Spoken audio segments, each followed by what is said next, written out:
मैं जानता हूं व्यक्तिगत रूप से मुझे बहुत बड़ी कीमत चुकानी पड़ेगी, लेकिन मैं इसके लिए तैयार हूं। मेरे देश के किसानों के लिए, मेरे देश के मछुआरों के लिए, मेरे देश के पशुपालकों के लिए आज भारत तैयार है।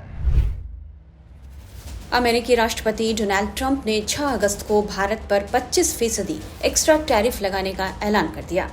यह आदेश 21 दिन बाद यानी 27 अगस्त से लागू होगा। एग्जीक्यूटिव ऑर्डर में कहा गया है कि रूसी तेल खरीदने की वजह से भारत पर यह एक्शन लिया गया है।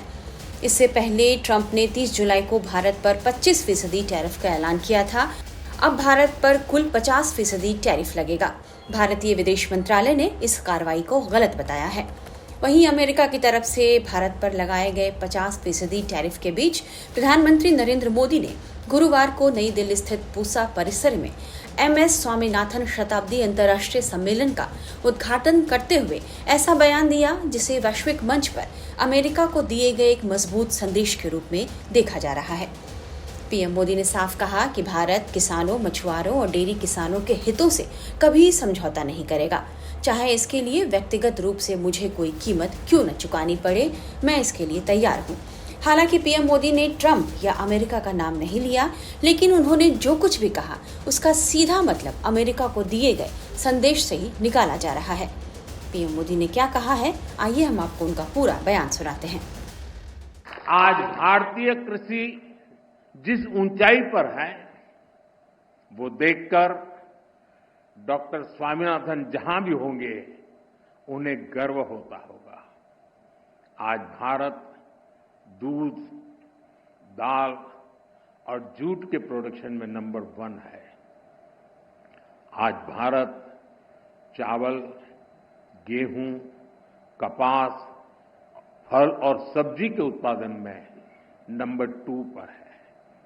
आज भारत दुनिया का दूसरा सबसे बड़ा फिश प्रोड्यूसर भी है।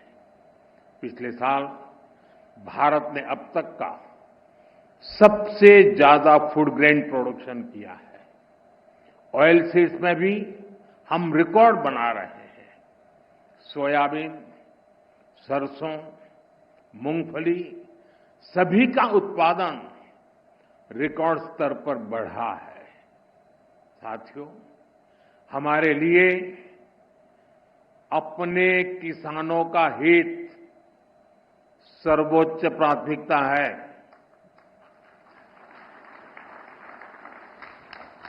भारत अपने किसानों के, पशुपालकों के और मछुआरे भाई बहनों के हितों के साथ कभी भी समझौता नहीं करेगा।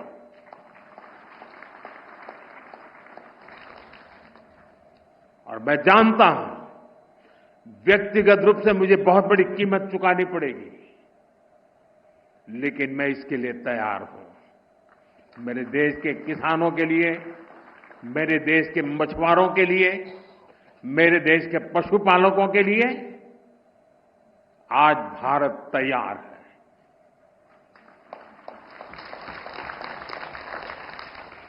किसानों की आय बढ़ाना, खेती पर खर्च कम करना, आय के नए स्रोत बनाना, इन लक्ष्यों पर हम लगातार काम कर रहे हैं। साथियों, हमारी सरकार ने किसानों की ताकत को देश की प्रगति का आधार माना है। इसलिए बीते वर्षों में जो नीतियां बनी उनमें सिर्फ मदद नहीं थी, किसानों में भरोसा बढ़ाने का प्रयास भी था। पीएम किसान सम्मान निधि से मिलने वाली सीधी सहायता ने छोटे किसानों को आत्मबल दिया है।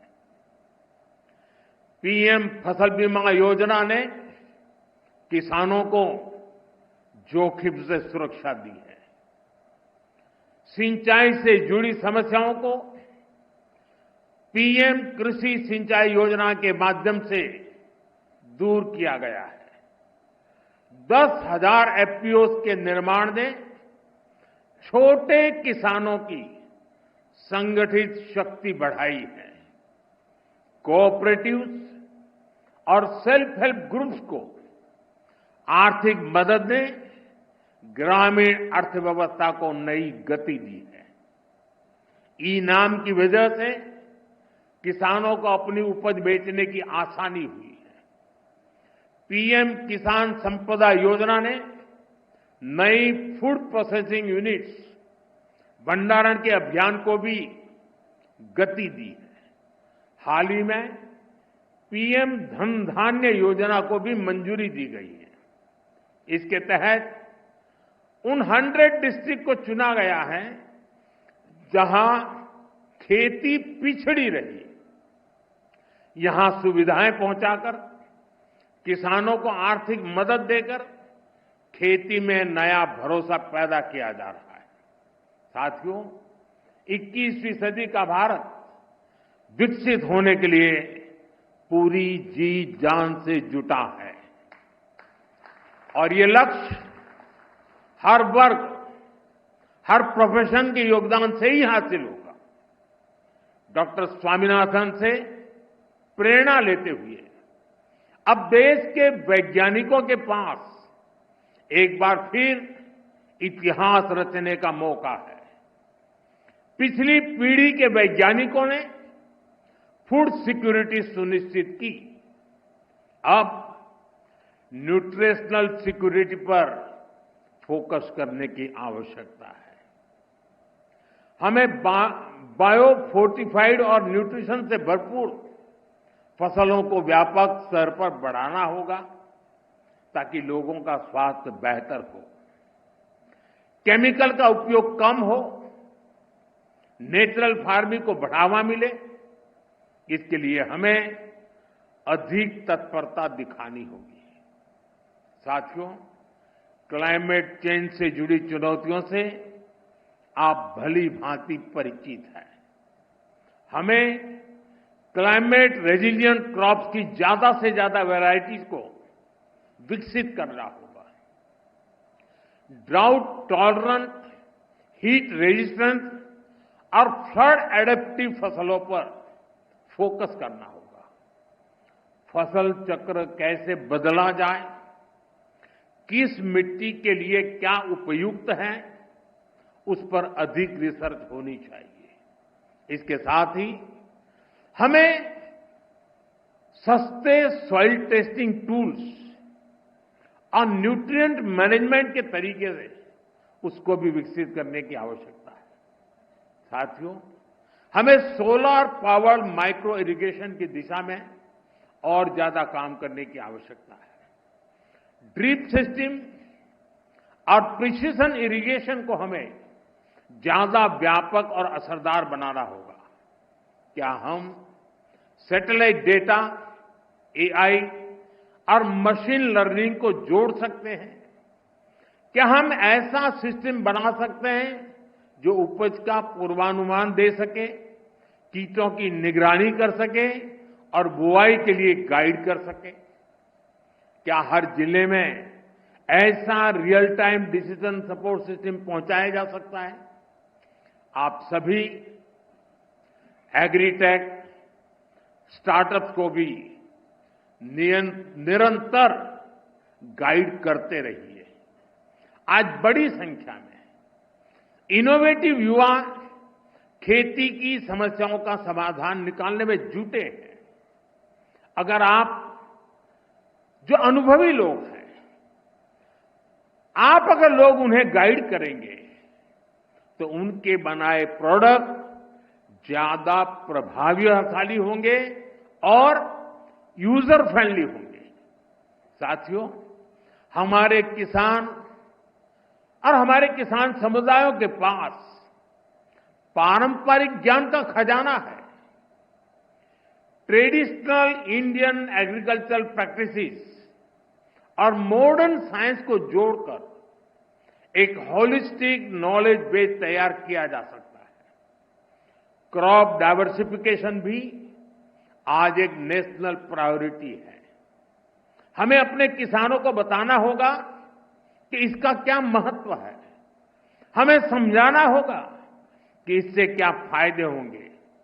साथ ही ये भी बताना होगा कि ऐसा न करने पर क्या नुकसान होंगे। और इसके लिए आप बहुत बेहतर तरीके से काम कर सकते हैं। साथियों, पिछले साल जब मैं 11 अगस्त को यहां पूसा कैंपस में आया था तो कहा था कि एग्रीकल्चर टेक्नोलॉजी को लैब से लैंड तक पहुंचाने के लिए प्रयास बढ़ाएं। मुझे खुशी है कि मई जून के महीने में विकसित कृषि संकल्प अभियान चलाया गया। पहली बार देश के 700 से ज्यादा जिलों में वैज्ञानिकों की करीब 2200 टीमों ने भाग लिया। 60,000 से ज्यादा कार्यक्रम किए। इतना ही नहीं, करीब करीब 1.25 करोड़ जागृत किसानों के साथ सीधा संवाद किया। हमारे वैज्ञानिकों का ज्यादा से ज्यादा किसानों तक पहुंचने का ये प्रयास बहुत ही सराहनीय है। साथियों, डॉक्टर एमएस स्वामीनाथन ने हमें सिखाया था कि खेती सिर्फ फसल की नहीं होती, खेती लोगों की जिंदगी होती है। खेत से जुड़े हर इंसान की गरिमा, हर समुदाय की खुशहाली और प्रकृति की सुरक्षा, यही हमारी सरकार की कृषि नीति की ताकत है। हमें विज्ञान और समाज को एक धागे में जोड़ना है। छोटे किसान के हितों को सर्वोपरि रखना है और खेतों में काम करने वाली महिलाओं को सशक्त करना है, एम्पावर करना है। विशेषज्ञों का मानना है कि पीएम मोदी का यह बयान अमेरिका को यह स्पष्ट संदेश देने के लिए था कि भारत की प्राथमिकता उसके किसान हैं, न कि वैश्विक व्यापारिक दबाव।